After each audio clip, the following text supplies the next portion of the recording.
Am I on? Yeah, thank you, Ovidio. Thank you very much for that. Good morning, ladies and gentlemen. Sean Connery.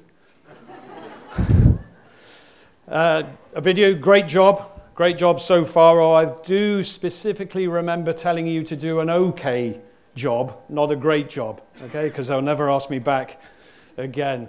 What a year it's been, ladies and gentlemen. Scandals, harassment allegations, people being paid to keep quiet, and even alleged assassination attempts. But that's enough about the ABSL Board of Directors.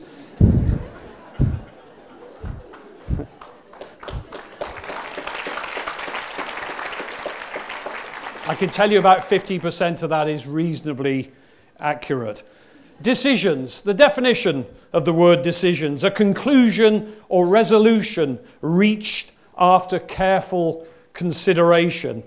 There have been many fundamental decisions made over the years that have affected individuals, families, organizations, and countries. And these decisions, good or bad, impact our lives and indeed the BPO, SSC, and outsourcing industry. Obviously, for me, the word, and I hate the word, Brexit springs to mind, but there are many other decisions that have been made. Romania has enjoyed a very prosperous few years now in the industry, which has become an extremely significant contributor to employment in Bucharest, Cluj, Timișoara, Iași, and many more provincial cities around the country. The fundamental question for all of us today is, are we now at the crossroads, or should we simply continue down the same road?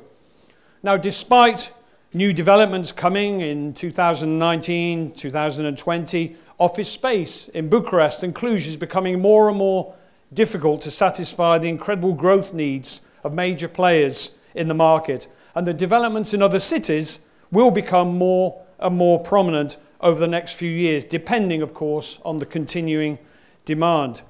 Human resource is becoming an issue, with retention being the main challenge for organizations, alongside the talent pool entering the market, not meeting the numbers required to maintain confidence in onward and inward investments in the country. Romania is a little bit like its delightful wine, has possessed a wonderful ability in the past to surprise and delight newcomers, investors, and tourists, where a relatively low expectation has been swiftly overtaken by a wonderful reality. Wow, I wasn't expecting that. Or, this wine is amazing, give me another one. But I'm afraid, ladies and gentlemen, I have some bad news for you, that this little secret of ours is not a secret anymore. And the bar has been raised higher than ever before in terms of the expectations of international investors versus our traditional competitors and neighbours like Poland, Czech Republic, and even as far afield as India. But that's okay. That's okay. We're in good shape, aren't we? Life is okay. This is what I want to touch on over the next few minutes and share my personal thoughts, my strong views. It went very dark. My strong views and maybe some advice. As in the words of Katalin Iorgulescu, it's a wild... Are we on there? Yeah, my screen's gone to the front here. We're on that? Yeah, it's a wild place and it's getting wilder. Thank you very much. I'm on my own. I'm on my own. I can cope. People often ask me if I think that communication has improved alongside technology. And I have to be honest, it's a difficult question to convincingly answer. Because I'm old. I remember the old days. But when I was as young as many of you in the room, it wasn't that many years ago, honestly, despite the Sean Connery reference.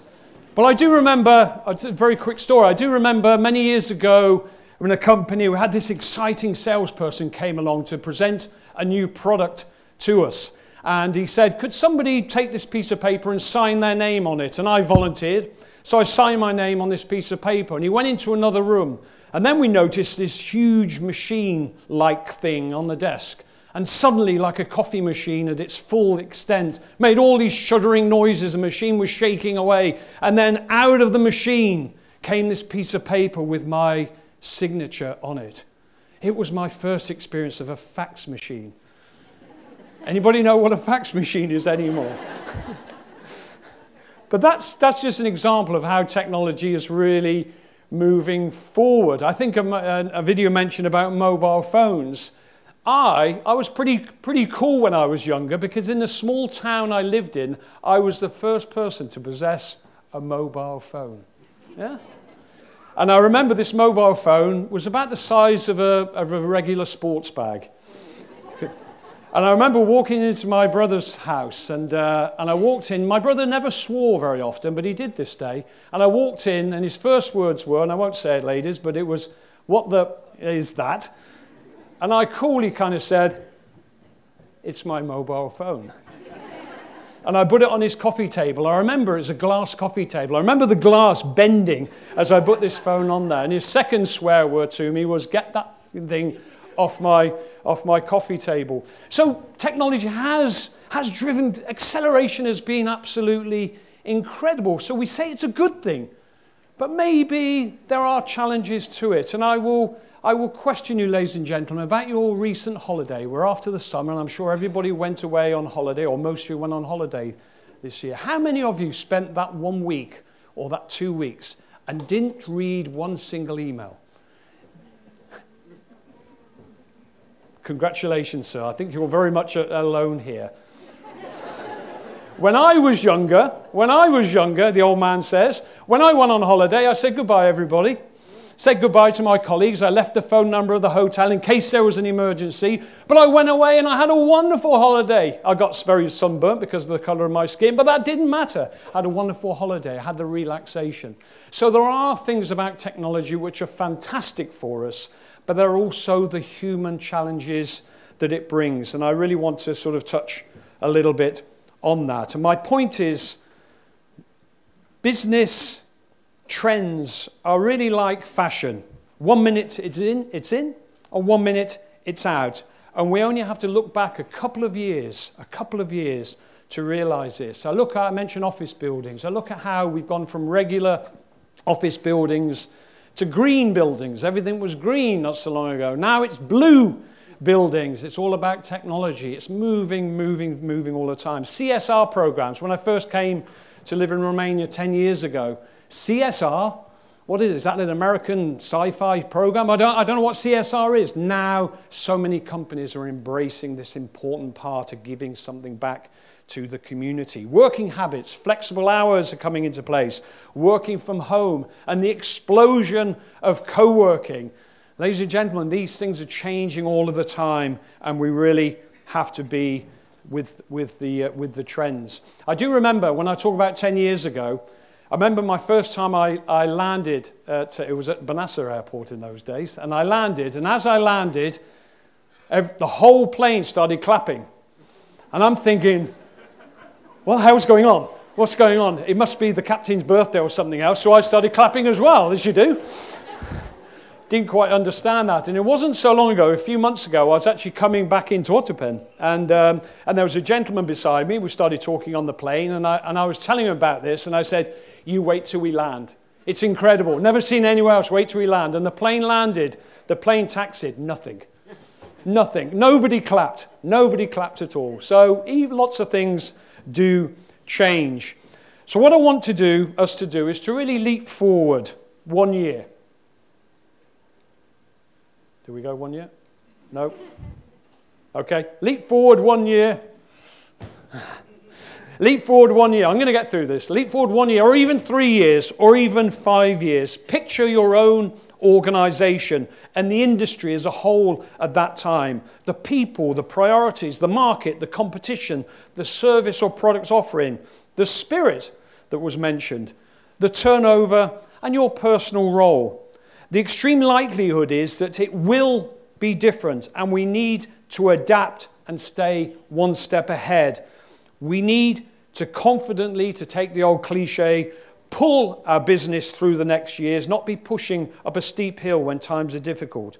In the words of Robin Sharma, change is hard at first, messy in the middle, and gorgeous at the end. Or take, I don't know where this slide is now. Oh, there we are. We're back in thing. There we are. There we go. There we go. 3 years, and that's 5 years ahead. And in the words of Henry Ford, if you always do what you've always done, you will always get what you've always got. Of course, ladies and gentlemen, I am an optimist. I'm optimistic about this slide. Going to the next one. There we go. Somebody's going to walk up with 2 batteries in about 10 minutes. I know they are. There you go. He's going to bring me another one. Thank you, sir. Yeah, remember what I said. Don't be too good, okay? Of course, ladies and gentlemen, I am an optimist and also a realist. And there are many things that we don't have control of in our personal and business lives. Yet, we can anticipate them and hopefully plan accordingly. And for those marketing experts in the room, you will, of course, or many of you will be familiar with the pestle. You'll be familiar with the pestle model developed by Dr. Francis Aguilera way back in 1967, 51 years ago, to highlight and anticipate those uncontrollable factors in business. And his model is still perfectly relevant today. Let's just take a very quick look at this. Okay, let's look at that very quickly. Political, we talked about Brexit. Government instability, we could talk about for a long time. Global image and conflict wars. Economical, inflation forcing interest rates right now, I believe. Salary rises, taxation, Romania's economy, land prices, rental costs, competition impacting profitability, and supplier base is changing as well. On the social side, we've got the Z generation entering the workplace, excuse me, now. They will soon be managed by millennials instead of old people like me. That's a dramatic shift in the way that we manage and motivate. Technological, as we all know, we're going to talk about RPA, voice translation, social media, etc., is having a big impact. Legislative, taxation, new legislation, and if I may say it, those bloody emergency ordinances affecting the industry as well as other industries. And finally, environmental ethics and environmental demands from customers forcing changes and unplanned investments. The key really, ladies and gentlemen, is to anticipate these uncontrollable challenges and have the adaptability and flexibility to overcome and embrace both positive and negative change in our business strategies here in Romania. But sometimes there is little we can do. I'll give you an example. On February the 26th, 2014, our neighbors, Ukraine, were in a pretty good shape and building momentum in the BPO outsourcing industry. And we all know what happened on February the 27th. Badly thought out new legislation and the government's general disarray, if I may say, and instability is the biggest threat right now to the industry in Romania. And it's time for all business leaders in the room to work alongside ABSL in the continuing demands required to protect the industry today and over the next few years. But let's look at the controllable. Green button. I really hate it when I hear the expression, we need to take risks in life and business. And the word risk on its own implies failure and doubt. I much prefer the word courage. Aristotle called courage the first virtue because it makes all of the other virtues possible. In addition to being the most important human virtue, it is the most important business virtue as well. Just think about it. Important business concepts like leadership, innovation, and sales are simply weak in the absence of courage. Leadership takes making bold and often unpopular decisions. Leadership takes courage. Innovation involves creating groundbreaking but tradition-defying ideas. Innovation takes courage. Sales requires being repeatedly rejected before closing a deal. I know all about that. Sales takes courage. Take away courage and sales innovation and leadership lose their potency. And contrary to popular belief, courage is actually a very teachable and learnable skill. And most everyone has the capacity to be courageous. Moreover, nearly all courageous acts represent one or more of three types of courage. Try courage, the courage of initiative and action, making first attempts, pursuing pioneering efforts and stepping up to the plate. Trust courage, the courage of confidence in others, letting go of the need to control situations or outcomes, having faith in people and being open to direction and change. And finally, tell courage, the courage of voice, raising difficult issues, providing tough feedback, and sharing unpopular opinions. So don't take risks or tell others to take risks. Just simply be courageous in everything that we do. Passion. Passion. I love the word passion. I love the word tables. As it launches so many emotions and drivers in our daily lives, and in a very task-orientated world as we are in, we can sometimes lose sight of the incredible power that this wonderful world has in our business endeavors. Now, a few weeks ago, I was asked to speak at a company conference. Actually, as I'm saying this, I've just realized that the person I'm talking about may be in the room. So if you see somebody suddenly stand up and angrily walk out, you'll know what it is. Okay, I was at a conference and I was asked to speak. And I was just after the CFO and the CEO. So I thought, wow, I better have a good speech. This is going to be a tough act to follow. Let me tell you what this CEO speech was kind of like. It was a kind of... Can you hear me? Everybody hear me at the back? Okay. Thanks, John, for the presentation. Can we put the numbers back up on the wall? Okay, let's look at this. So yeah, we've got the 8% growth this year. Our profitability is down, so we need to work a little bit harder.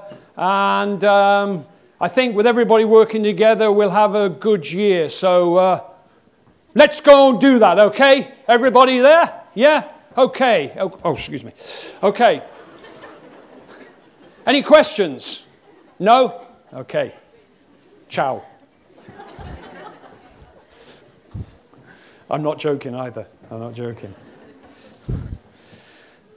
That is not passion, ladies and gentlemen. That is simply processing and patronizing people to a point of almost insulting their intelligence and true value. Steve Jobs famously said, the only way to do great work is to love what you do.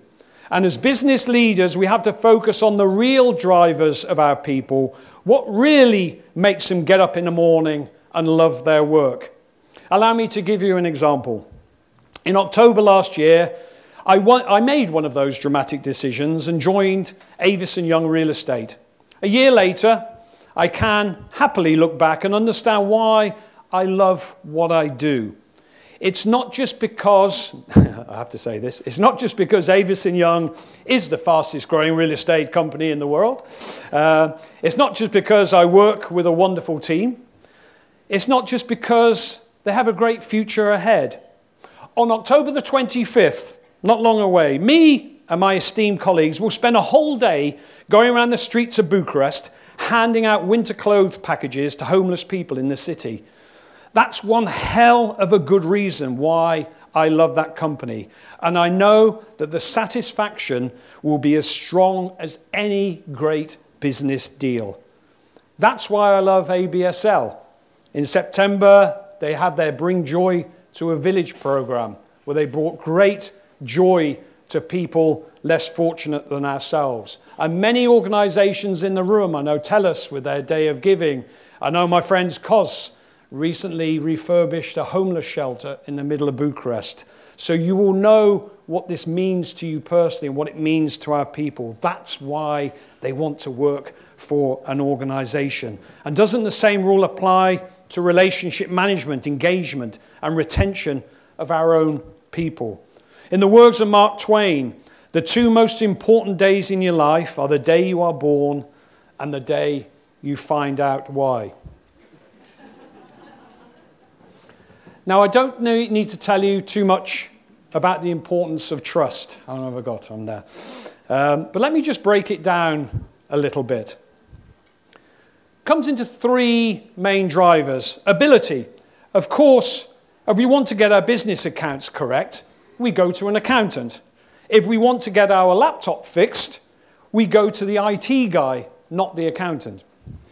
If we want to have a good meal, we go to a restaurant with a good chef, not the IT guy. If we want our parachute packed, we go to the parachute expert, not a chef. Ability is the expectation that your clients have every day from you. It's a given. And when we have the amazing expertise as we do in Romania, it's pretty easy. Let's look at the second one, because ability alone is simply not enough. Benevolence, a wonderful word, benevolence, is about caring about our colleagues and customers, helping people out, providing that extra service, going that extra mile because you care. Of course, your best friend would take enormous care packing your parachute because they care about you, but you would probably die. As they don't have the ability, but if they did have the ability, you would probably choose them because they care more about your life. And that's the importance of ability and benevolence. And the final one is integrity. Integrity is about understanding and embracing your company culture, mission statement, and the values that it projects. Integrity is about consistency, respect, and professionalism. Ability, benevolence. Thank you. Ability, benevolence, and integrity. Install those three key drivers of trust in your organization. I can guarantee you better client relationships, improve retention, and commitment. Recently, we had a talk at Avison Young from an Avison Young friend, a multi-million-dollar developer of properties all over the world, including New York, London, and indeed Romania. He talked about his priority when he makes an investment or purchase. And I was quite surprised to hear his key advice, and it really got me thinking. He told us, whatever you are doing, always focus on the now and what you are doing, rather than thinking too far ahead or about the outcome or the profit or the return on the investment in 3 or 4 years' time. Ladies and gentlemen, I feel that this rule applies to many things in our business lives, including decision-making, developing our teams, investing in further successes, etc. So the next time you have to spend 400 euros sending one of your team on a training course, maybe a video's soft skills course, let them know that you care about them. Let them know you value them. Let them know it's about them first, the company second. And there will be a strong chance that your investment will bring a valuable return without you having to do anything apart from making that decision and commitment. I guess it's like buying a home. If you buy a house to sell it in 4 or 5 years' time, it's not a home. When your friend buys you a beer, this is a tough one. When you buy a friend a beer, don't expect one back. That's really tough, that one. Make decisions because they are the right thing to do right now. As I come near the end of my speech, actually, do you mind if I have a little bit of a rant? You know, I've got this microphone here. I've got your attention. I'm the old man in the room. And I'd just like to get something off my chest, if you don't mind. Is that okay? Yes, Colin. Thank you. Thank you very much. I strongly believe that as organizations, we have a duty to develop and nurture the masses of young people flowing into our office buildings every day. These people are our future leaders in the country, and they would reluctantly admit it, but they need people like you to help them and grow them on the journey ahead. Now, I may be generalizing a little bit, so forgive me, but I really do feel we focus too much on them liking our organizations more than respecting our organizations, which again I believe is a huge factor when it comes to retention due to the offer of a few euros more elsewhere. We are the employer, we are the coach, we are the parent of these talented youngsters. And when I see someone in an old crumpled t-shirt. This is the old man in me. In an old crumpled t-shirt, ripped jeans with holes. I don't get those big holes. I get the ripped jeans, but not the big holes. Or shorts with their arched backs, texting and lumbering late into the office each morning, only to come out 10 minutes later for a cigarette and a coffee. I really do despair. Again, I'm generalizing, so don't shoot me just yet. But that's just the way it is normal shrieking defense from HR. Well, ladies and gentlemen, I think we created the monster, is really my response.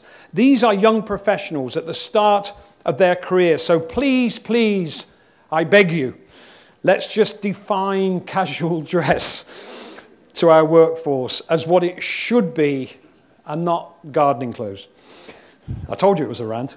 If people feel like a professional, they grow like a professional. If I go and play golf tomorrow, probably not that great, but in a pair of jeans and a hoodie, I will still probably play a fairly reasonable round of golf.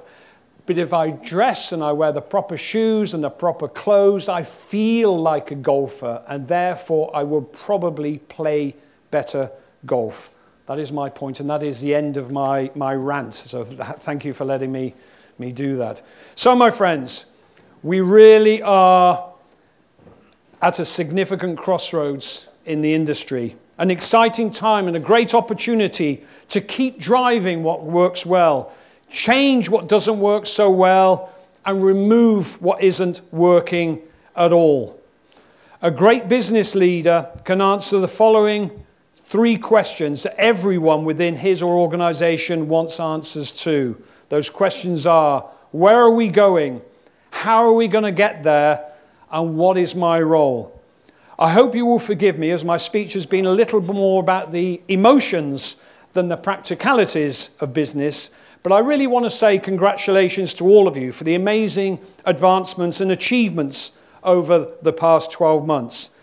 It is becoming a wild world out there, so let's fasten our seatbelts and take this pioneering industry to the next level over the coming 12 months before we reconvene at the 2019 ABSL conference hosted by a video.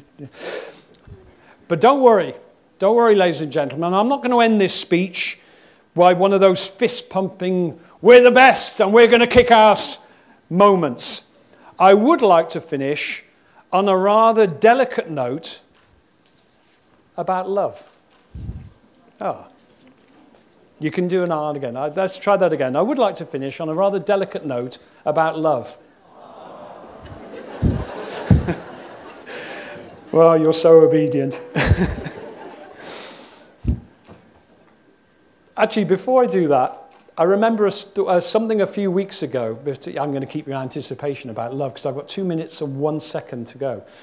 There was a small village or town in India, and they had a problem. And they had a problem with the monkeys because the monkeys were playing havoc all over the town. They were stealing everything, and there was a big problem. So they came up with a solution. What they did, they got cardboard boxes. And they put some nuts in the cardboard boxes and sealed the boxes up and cut a small hole in the top. And the monkeys would come running around the tops of the houses, see the boxes, smell the nuts, put their hand in, grab a fistful of nuts, and then have a problem because they couldn't get their hand back out of the box.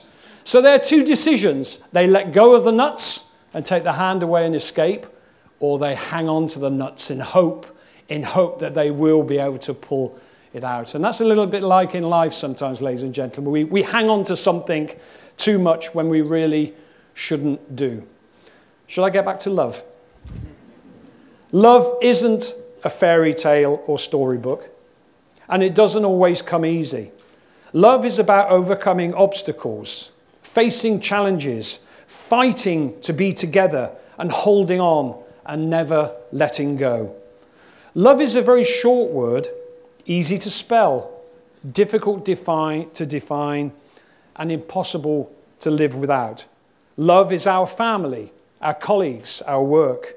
But most of all, love is realizing that every hour, every minute, every second of it is worth it because you did it together. So my final words to you, ladies and gentlemen, are, Love what you do. I do. Love who you work with. I do. Love Romania. I do. Thank you.